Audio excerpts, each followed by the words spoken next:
अस्सलाम वालेकुम guys, I am your host Arsalan Haider. Welcome to another episode of Baithak. Guys, आज का जो टॉपिक है वो बहुत इंपॉर्टेंट है और वो टॉपिक ऐसा है जो कि पूरी दुनिया के लिए एक इशू बन चुका हुआ है। उस टॉपिक को डिस्कस करने से पहले आप लोगों से मैं रिक्वेस्ट करूंगा, please take a couple of seconds, subscribe the channel and press the bell icon. It will be very appreciated for us. तो फिजान, आप बताएंगे व्यूअर्स को कि आज का हमारा टॉपिक क्या है? बहुत शुक्रिया अरसलान। व्यूअर्स, आज का जो हमारा टॉपिक है, अगर हम उसे एक सिंगल वर्ड में डिस्क्राइब करें तो वो है कोरोना वायरस, जिसे कोविड-19 भी कहते हैं। इस टॉपिक को डिस्कस करने की वजह ये बनी कि हमने इस वायरस को प्रैक्टिकली अपनी लाइफ में फेस किया है। अरसलान को और हमारे फादर को कोविड हुआ था 1 महीना पहले, और मेरे फादर को काफ़ी सीवियर अटैक हुआ था। ऐसे ही है। और अटैक जब वो रिकवर हो गए तो उसके बाद हम लोगों ने देखा कि हम लोगों के पास घर पे रोज़ दरवाज़ा नॉक हो रहा है।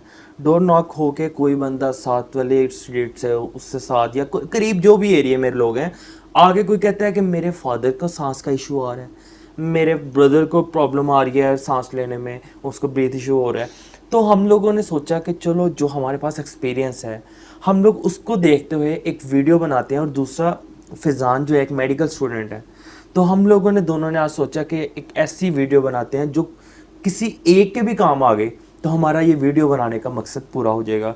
जब लोग हम लोगों से आगे पूछते हैं तो उनको गाइड किया जाए एक वीडियो के थ्रू कि वो किस तरह से इस पे काबू पा सकते हैं। बिल्कुल। अब इसके अंदर हम लोग डिस्कस करेंगे मेन 4 चीज़ें हैं जो हम लोगों ने देखी हैं कि ये 4 मेन पॉइंट्स हैं। वो मेन पॉइंट्स मैं आप लोगों को बताता हूँ कि फर्स्ट ऑफ ऑल हम लोग इस वीडियो में डिस्कस करेंगे कि कोविड है क्या और इसके क्या सिम्टम्स हैं। सेकेंडली हम लोग डिस्कस करेंगे कि कोरोना वायरस क्यों हार्मफुल है और किन के लिए ज़्यादा हार्मफुल है। थर्ड नंबर पे होगा हमारा ये कि अगर किसी को कोरोना हो गया है तो वो उसके लिए क्या करे। ठीक हो गया। तो फोर्थ नंबर पे हम लोग इनको बताएंगे कि किस तरह इनके प्रिकॉशनरी मेजर्स क्या हैं, हम लोग इसके ऊपर इनसे कैसे बच सकते हैं। बिल्कुल। तो स्टार्ट करते हैं। हमारा जो फर्स्ट पॉइंट है, फिजान भाई से डिस्कस करते हैं। फिजान, मुझे हमें सबसे पहले व्यूअर्स को ये बताएं कि कोरोना वायरस है क्या और ये क्या इसके जो है वो सिम्टम्स जो हैं वो देखने में आए हैं। अरसलान, सबसे पहले तो मैं व्यूअर्स को ये बताना चाहूँगा कि ये जो कोरोना वायरस है, जिसे कोविड-19 भी कहते हैं, इसके बारे में एक दिलचस्प बात यह है कि जो इसके सिम्टम्स हैं, जो इसकी अलामात हैं, वो कॉमन कोल्ड, फ्लू, इन्फ्लुएंज़ा, इनसे मिलती जुलती हैं। और ये जो 3 जिनका मैंने अभी नाम लिया है, ये कॉमन बीमारियां हैं इस सीज़न की। सर्दियों में ये अप्रैल मई तक ये कॉमनली चलती हैं, और सीजनल एलर्जीज भी आ जाती हैं, मोस्टली स्प्रिंग जो सीज़न होता है उसमें। तो इसलिए ये लोग इसको इग्नोर कर देते हैं। इसको इग्नोर करने की वजह से जब ये कोविड सीवियर हो जाता है तो तब हमें अंदाज़ा होता है कि नहीं यार, ये कोरोना ही था, और तब मसला थोड़ा ज़्यादा ख़राब हो चुका होता है। लंग्स काफ़ी हद तक डैमेज हो चुके होते हैं। बिल्कुल ऐसे ही है। एग्जैक्टली। तो इसके सिम्टम्स में सबसे पहले मैं आपको सिम्टम्स बताना चाहूँगा। उसमें सबसे पहले आ जाता है बुखार आ जाता है, उसके अलावा कफ आ जाता है, सोर थ्रोट आ जाता है, चेस्ट पेन होती है, सांस लेने में प्रॉब्लम होती है, सांस रुक रुक के आता है, और उसके अलावा आपके पूरे जिस्म में दर्द शुरू हो जाती है, फटीक होती है जिसको हम, थकावट बहुत ज़्यादा बॉडी में रहती है, loss of taste, loss of smell हो जाती है। तो एग्जैक्टली ऐसे ही है। फिजान ने जो पहले बात की है ना कि हम लोग ये आजकल सीजन्स जो बीमारी है, सीजनल बीमारियों की वजह से हम लोग इसके ऊपर गौर नहीं कर पाते कि शायद ये कोविड तो नहीं है। एग्जैक्टली हमारे साथ भी फिजान बिल्कुल ऐसे ही हमारा एक्सपीरियंस है इस चीज़ इस का। एक्सपीरियंस के बारे में मैं बताता हूँ कि मेरे फादर को ना एक एलर्जी है जो कि वेदर चेंज की वजह से होती है। जब उनको कोविड अटैक हुआ तो उन्होंने भी एग्जैक्टली इसी तरह ही सोचा कि ये इनको वही एलर्जी है, लेकिन जब तक हमें पता लगा तब तक उनके काफ़ी हद तक लंग्स डैमेज हो चुके हुए थे। उनको इवन ऑक्सीजन पे फिर हम लोग लेके जाना पड़ा। तो ये चीज़ बहुत ज़्यादा जो है वो आजकल भी इशू ये बहुत बन रहा है कि लोग समझते हैं हमें फ्लू है, कफ है, वैसे ही मौसम की वजह से बिल्कुल। और मानते ही नहीं है। और जब मसला ज़्यादा बन जाता है तब वो एक इशू क्रिएट हो जाता है। सेकेंडली भाई ने बोला, फिजान कहता है कि स्मेल का इशू आता है। एग्जैक्टली फिजान इसी तरह ही था मेरे साथ भी। मैं इवन स्प्रे करता था, स्प्रे करके परफ्यूम का चेक करता था, मुझे स्मेल नहीं थी आ रही होती। तो मेरे साथ भी ये इशू था स्मेल का। सेकेंडली हम लोग डिस्कस करेंगे कि ये हार्मफुल है क्यों, कितना है और किन के लिए ज़्यादा हार्मफुल है। जी फिजान। सबसे पहले तो मैं आपको ये बताना चाहूँगा कि ये किन के लिए ज़्यादा हार्मफुल है। ये उन लोगों के लिए ज़्यादा हार्मफुल है जिसको ऑलरेडी कोई ना कोई बीमारी है, क्रोनिक डिजीज़ कोई ना कोई है, जिसमें हमारे पास लंग्स के पेशेंट आ जाते हैं जिनको ऑलरेडी लंग्स की प्रॉब्लम है, जिसमें एस्थमा के लोग आ जाते हैं।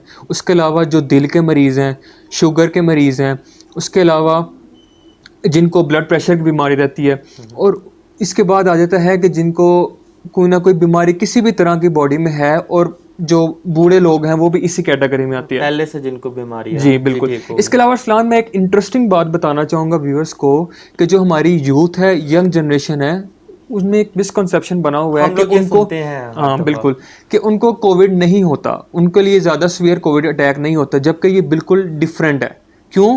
क्योंकि अगर एक नौजवान बाहर गया है घर से, उसने जाहिर सी बात है उसे 100 काम होते हैं, घर का सामान वगैरह लाना, अगर उसे बाहर कोविड हो गया है, वो घर आया है, घर में कोई उसका ऐसे पेशेंट है कि जिसको दिल का मरीज़ है, जिसको शुगर है, अगर वो उसको अरसलान ट्रांसमिट कर सकता है, और ये हमने फेस किया है अरसलान, बिल्कुल ऐसे ही है, एग्जैक्टली ऐसे ही है। मैं आप लोगों को अपनी एग्जांपल देता हूँ कि हम लोग फादर को अपने घर रखते थे। हम लोग कहते थे कि यार वो एक शुगर पेशेंट है, हार्ट के पेशेंट भी हैं तो वो। उनको हम लोग जो है वो बाहर ना निकालें, और सारे काम जो है वो मुझे कहा जाते थे कि बाहर के मुतालिक जितने भी थे। अब हम लोग यही बात वाकई फिजान वाली मैं एग्री करता हूँ कि हम लोग कहते हैं यार यूथ के लिए तो इतना हार्मफुल है ही नहीं, हम लोग उनको बेचते हैं।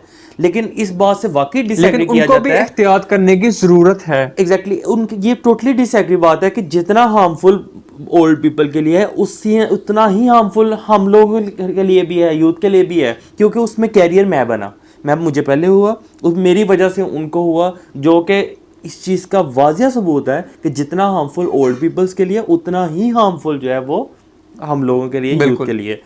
थर्ड पॉइंट हम लोग डिस्कस करेंगे कि अब कोरोना तो हो गया, अब ज़्यादा पैनिक कंडीशन क्रिएट हो जाती है। अब उस सूरत में हम लोग क्या करें फिजान साहब? उस सूरत में सबसे पहले तो हमें ये देखना चाहिए कि मरीज़ की सिचुएशन क्या है, उसे बुखार हो रहा है, कितना हो रहा है, उसको लंग्स की क्या स्टेट है, सांस लेने में प्रॉब्लम आ रही है, सांस किस तरह का आ रहा है, उसे चेस्ट में पेन तो नहीं हो रही।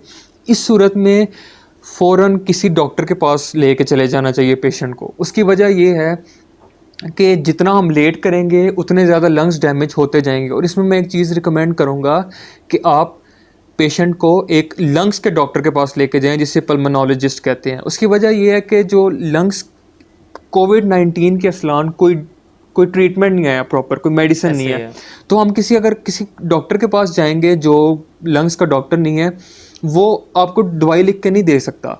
लंग्स के डॉक्टर के पास जाने की वजह मैं आपको ये बताना चाहता हूँ, क्योंकि वो असेस करेगा कि लंग्स कितने डैमेज हैं, 50% डैमेज है, 60% डैमेज है, 70% डैमेज है, और वो उस हिसाब से आपको मेडिसिन लिख के देगा।